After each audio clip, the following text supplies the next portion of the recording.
Welcome to the Captains of History podcast.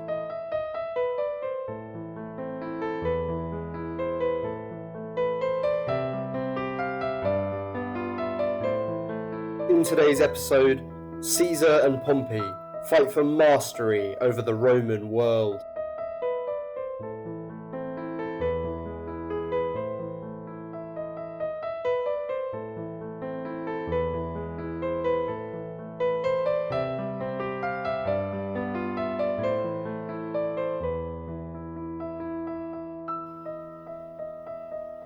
Rubicon. For years, Caesar's enemies in the Senate had attempted to tear him down and prosecute him for his actions. And many of those actions had been illegal or unconstitutional. But Caesar himself could argue he was not doing anything that other great and ambitious men of the Republic had done before him. Pompey himself had blazed a trail of illegality and unconstitutionality far more brazenly than Caesar ever had. But for whatever reason, his implacable enemies in the Optimate faction would not allow Caesar to do what Pompey had been permitted. Whether this was because of some innate depth of character that they saw in Caesar that they did not see in Pompey, or whether it was Caesar's patrician blood compared to the upstart from Picenum, or it was his familial and political ties to the old Marian populists, or simply that having seen Pompey's rise to power would not allow another to ride roughshod over the traditions of the Republic. Whatever the cause, Caesar would not be allowed to savour the fruits of his glory. The diehards of the senatorial oligarchy, led by Cato, Bibulus, Domitius Ahenobarbus, and Metellus Scipio, demanded Caesar's destruction and would stand for nothing else. So far, Caesar's alliance with Pompey had been too powerful for the oligarchs to overcome. But Pompey was famously changeable and fickle in his loyalties. This had been demonstrated to the whole of Rome when he had helped facilitate Caesar and Clodius in their conspiracy against Cicero. He had not lifted a finger to help his old friend and ally Cicero, which had cost him when Clodius had turned his invective upon Pompey himself. Pompey simply wanted to be loved by the people and honoured by the elite of Rome. Their spurring of him a decade previously, spearheaded by Cato, had driven him into the arms of Caesar and Crassus. Now, the Optimate party played a far more subtle and destabilizing game. It dripped poison into the ears of the great man and fed his fears of eclipse by another. At first, Pompey had watched his father-in-law's stupendous victories in Gaul with an air of patronizing pride, but this had changed over the years and must have turned to anger, fear, and mistrust.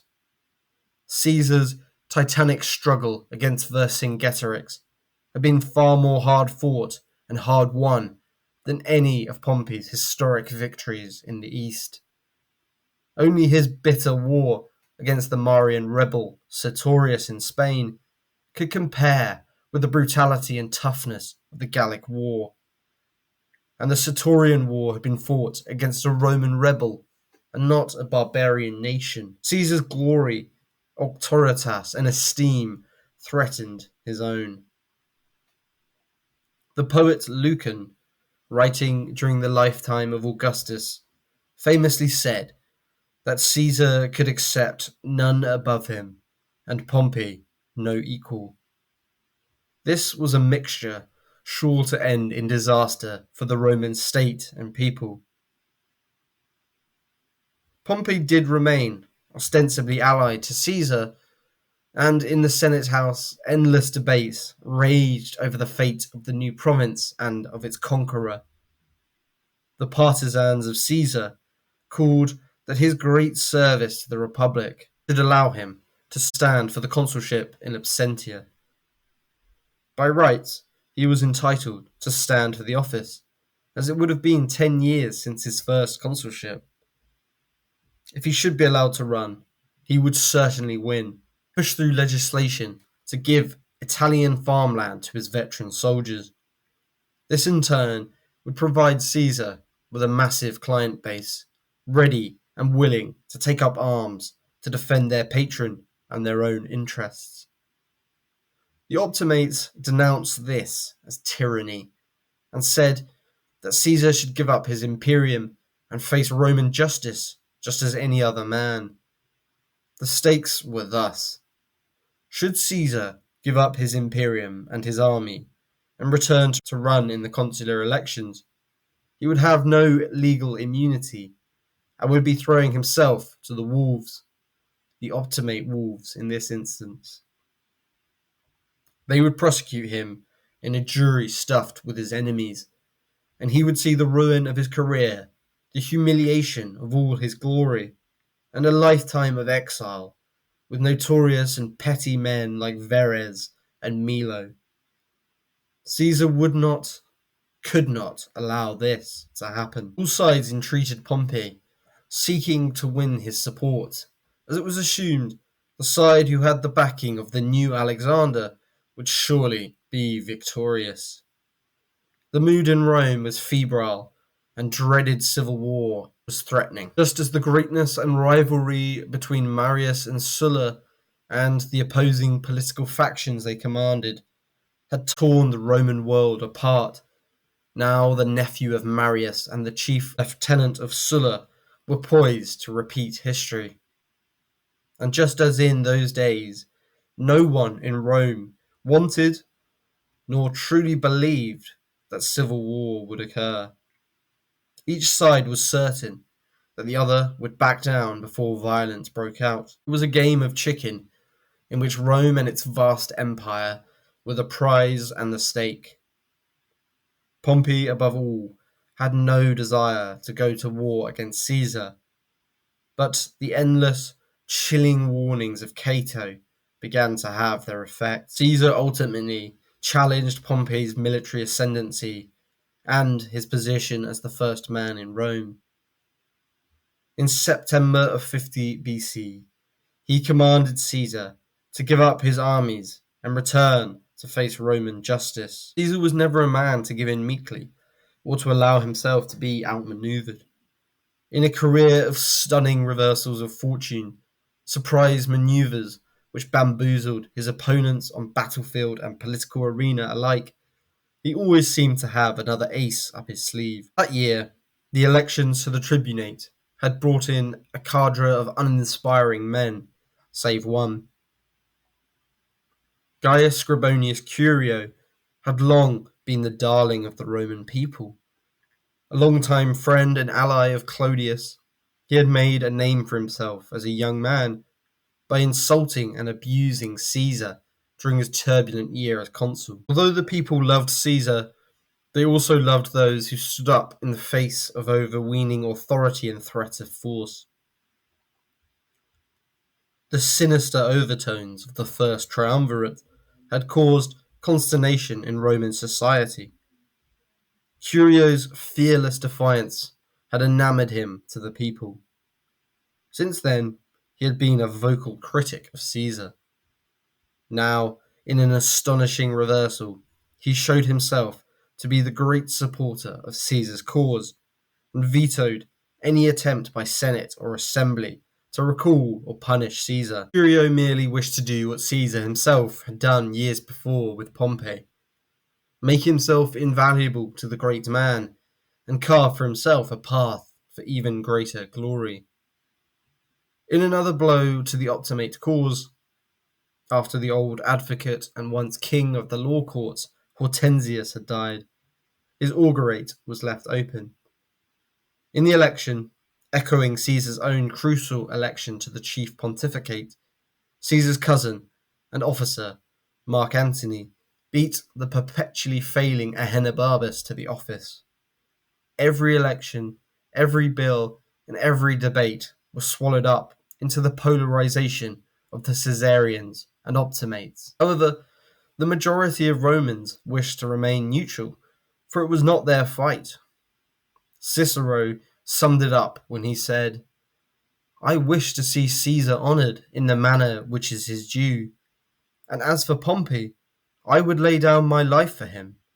All the same, what really counts is the Republic itself. But divisive political polarization in society tends to block out all voices of moderation, and any attempts to heal division are seen as weakness. The Optimate, in particular, would not allow any attempt at reconciliation. The implacable hatred of Cato and the consul Gaius Marcellus blocked any overture at peace that Caesar suggested. On the 1st of January 49 BC, Curio read aloud a letter from Caesar to the Senate in which he lauded his many achievements for the Republic's cause and proposed that both he and Pompey lay down command of their armies simultaneously. It was a fair offer and one that would negate any likelihood of civil war. Fearing what the people would think of this open-handed proposal, the Senate had it suppressed. They then voted that Caesar alone was to lay down his command immediately. The new tribune, Mark Antony, vetoed this. But at last, the Optimates and Pompey struck. Declaring a state of emergency, they prepared for war. Caesar's loyal tribunes were warned of peril to their life if they stayed. Curio, Antony, and Marcus Caelius disguised themselves as slaves and fled to Caesar in Ravenna. Here, Caesar sat, threateningly, with a solitary legion. When Caesar heard of these fresh outrages committed against his adherents, he knew that the time for talk and diplomacy was over. The Optimates and Pompey had shown their hand. They would never allow Caesar to return and claim the glory and honours he had earned through 10 years of valiant service in the name of the Republic. More than that, his enemies had provided for him a casus belli and a cause to rally the people to him. The office of tribune of the plebs was sacred and sacrosanct. To threaten the life of a tribune was to threaten violence against the Roman people, state, and gods. Caesar could couch the highly illegal acts which were to follow in the cloak of a legitimate restoration of the tribunes to their divinely ordained position. Caesar ordered his sole legion to strike across the river Rubicon and into the heart of Italy. This tiny stream, now lost to the tides of history, was the demarcation of the border between Italian Gaul and Italy proper. No Roman army was permitted to cross it, and to do so was a treasonous act against the state. It was a momentous decision that he took, like Sulla before him, to invade Rome with Roman soldiers. At the stream, it was said he hesitated, knowing that all hope of legitimacy and peace were ended. But eventually, with the weary shrug of a gambler, he took the famous steps across the Rubicon and uttered the immortal words, "The die is cast." For all his life he had been a gambler. His inhibition, his daring bordering on the reckless, had led him to the greatest triumphs available to man. His defiance of Sulla, his election to Pontifex Maximus, the consulship, the triumvirate, the conquest of Gaul. Now came the greatest gamble of his life, with dominion over the whole world as the stakes. World War. As Caesar crossed into Italy and began the march south, the towns at the frontier opened their gates and welcomed the conqueror of Gaul as their liberator, with flowers and celebrations. As he progressed south, all the towns of Italy began to follow suit. Many of these inhabitants remembered the social war of 50 years before. For them, the squabbles of the Senate were a distant concern. Marius had been the hero and champion of the Italians, and Caesar was the nephew and political successor of the great general. Pompey, on the other hand, had been the chief lieutenant of the despised Sulla, and called the young butcher for his slaughter of Italians and populares in his youth. Caesar, too, had always championed the cause of the Italians and campaigned for a wider expansion of the franchise into Italian Gaul.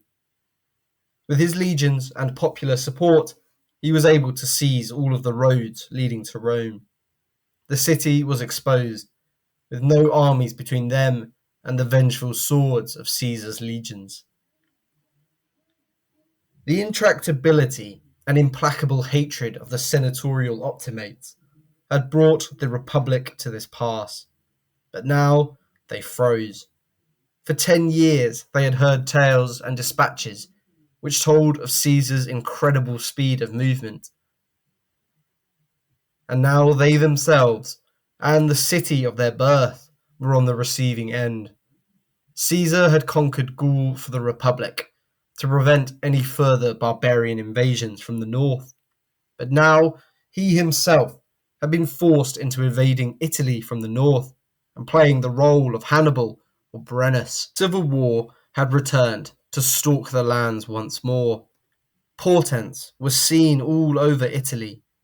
By the tombs of the last protagonists of the civil war, the terrible ghosts of Marius and Sulla were sighted. Pompey's confidence in Caesar's unwillingness to commit himself to civil war and in his own ability to defeat him had not lasted long. He despaired of holding Rome and ordered the evacuation of the Senate and the leading men of the city.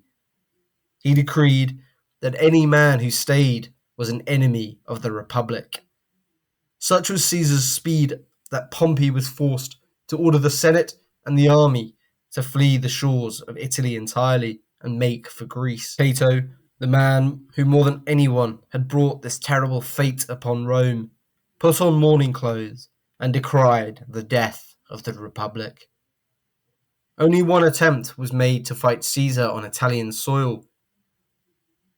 The leading Optimate senator, Domitius Ahenobarbus, hated Pompey just as much as he loathed Caesar, and so he duly ignored Pompey's order to retreat to Brundisium. However, when he attempted to fight Caesar and hold the town of Corfinium, his men refused to fight Caesar, and they actually handed the foolish Domitius over to Caesar. It was the first opportunity in the war for Caesar to showcase his primary policy, clemency. Though Domitius raged at Caesar to kill him, he refused and allowed him to leave with his pardon. Clemency would be his sword and his shield in this war. Throughout his whole career, Caesar had shown mercy and restraint in his dealings. It was clearly a quirk of his character rather than just a cynical ploy. But the policy of mercy was a double-edged sword.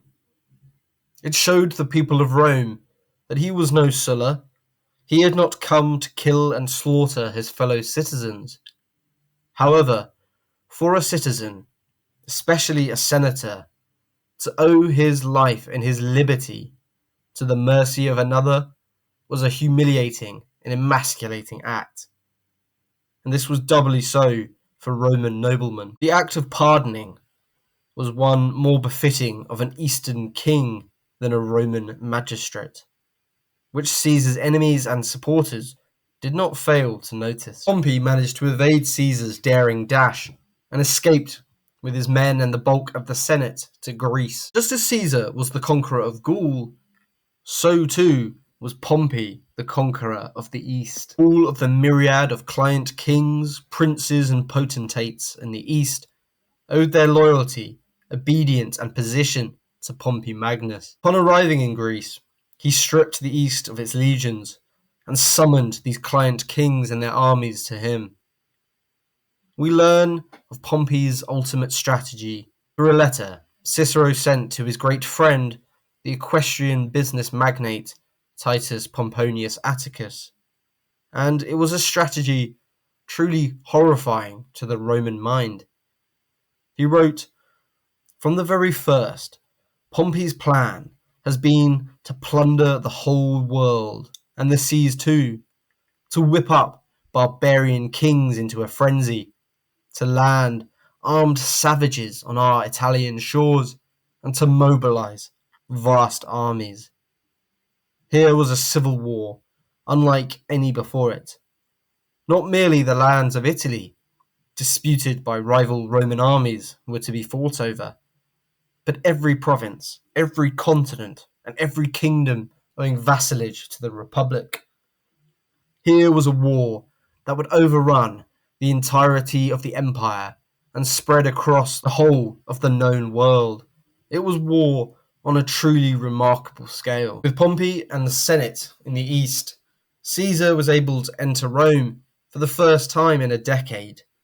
But he didn't enter to a hero's welcome, for the people, as much as they loved Caesar, did not want civil war. The horrors of the last civil war were still too fresh in the memory of the city. The rows of decapitated heads lining the forum, proscription lists, the bounty hunters and the informers, and the bloody battles outside the city walls. Soon enough, Caesar left Rome and made for Spain. The Spanish campaign Caesar fought was against two of Pompey's oldest and most faithful lieutenants, Lucius Afranius and Marcus Petreius, veterans of the Eastern campaigns. This campaign was hard fought and almost resulted in disaster for the Caesarian cause. But in typically brilliant fashion, Caesar outmaneuvered his opponents, defeated them, and then spared the lives of all of his beaten foes. Pompey's veteran Spanish legions were defeated, and the province fell under the dominion of Caesar. Eventually, Caesar did cross to Greece, avoiding the naval blockade and the treacherous conditions. The blockade had been assiduously commanded by Bibulus, Caesar's oldest enemy. He had slept upon his ship day and night, in all weather conditions and storms and seas. A frantic attempt to contain Caesar and to defeat his great rival. But Caesar, once again, had got the upper hand, and Bibulus perished soon afterwards of a fever. Upon arrival in Greece, Caesar was massively outnumbered, surrounded on all sides, and without recourse to supplies or reinforcements. Mark Antony did manage to cross with the rest of the army in time, but they were separated by great distances and hostile armies. But Caesar's men, once more, proved themselves superior to other soldiers in their devotion, determination, and dedication to their general and to victory. While Pompey's army ate bread and its commanders feasted like kings, the besieged Caesarian army dug up roots from the earth and baked them into food. When Pompey was shown what Caesar's soldiers were subsisting on, he was truly horrified and had the news suppressed. He couldn't risk the morale blow it would be for his men to know the levels of degradation and suffering their enemies were willing to endure to attain victory. Despite that, even the veterans of Gaul could not live on nothing forever, and Pompey's strategy of starving his enemy out began to work. All seemed lost for Caesar, and the victory of the Optimates assured, when he was defeated in the Battle of Dyrrhachium. Caesar was forced to abandon his position and move into the hills and mountains of Epirus and Greece.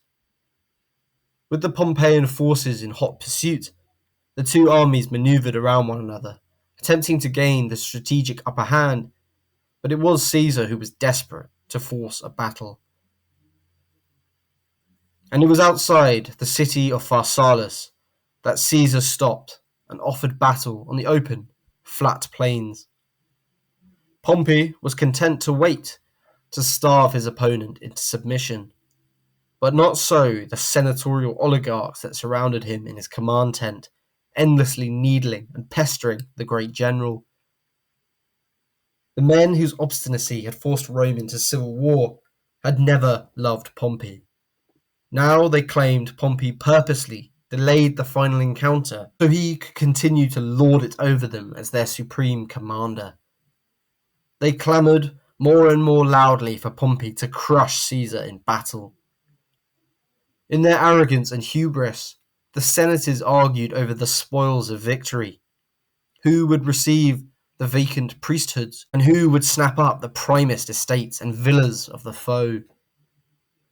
Pompey relented and accepted Caesar's offer for battle. The Pompeian host outnumbered Caesar by over 2-1. The cavalry imbalance was even starker, with Pompey boasting the fearsome Galatians and the other aristocratic cavalry from the east. It was this overwhelming cavalry superiority that Pompey was relying upon for victory. But Caesar cunningly foresaw it and stationed infantry with long spears behind the cavalry. And when Pompey's forces broke through Caesar's cavalry lines, they were met with sharp steel and fled in a rout. This allowed Caesar to outflank the army and crush the Pompeian host. It was another monumental victory, and it was Caesar who feasted in Pompey's camp at the end of the day, devouring the victory feast intended for Pompey and his generals. But after feasting, he walked the battlefield. As he walked through the mounds of Roman corpses and heard the pitiful cries of the wounded, he wept. They were the ones who wanted this, he said bitterly. For all the glory of another victory prized from the jaws of defeat and utter ruin, these were Roman dead scattered about the field of Pharsalus. Many of his own men had marched the length and breadth of Gaul, fighting fearsome barbarians, and now they lay dead and broken upon the field. Caesar had defeated Pompey, proven himself the greatest general in Rome. But it was a bitter and hollow victory. Pompey's broken army were granted clemency, as were all those senators who were captured or surrendered. This included Marcus Junius Brutus, the son of Caesar's great love, Servilia. Cicero himself, despairing of the cause of the Republic, sailed to Italy and surrendered. For the great conqueror of the East, the primary man in the Republic for 20 years, and one of the greatest of the Romans, an ignominious end beckoned. Fleeing to Egypt, whose Ptolemaic dynasty he counted in his patronage, he was betrayed and murdered on the orders of a leading palace eunuch. It was a squalid and inglorious end for the Roman Alexander. Caesar would be distraught when he arrived in Egypt and discovered the fate of his old son-in-law and ally. For Caesar, he had defeated his greatest rival, but the war was not over. Cato and other leading optimates had fled to Africa and raised more forces intent on defying Caesar. But before he sailed to stamp out this fresh resistance, Caesar would linger in Egypt, for in Egypt waited Cleopatra.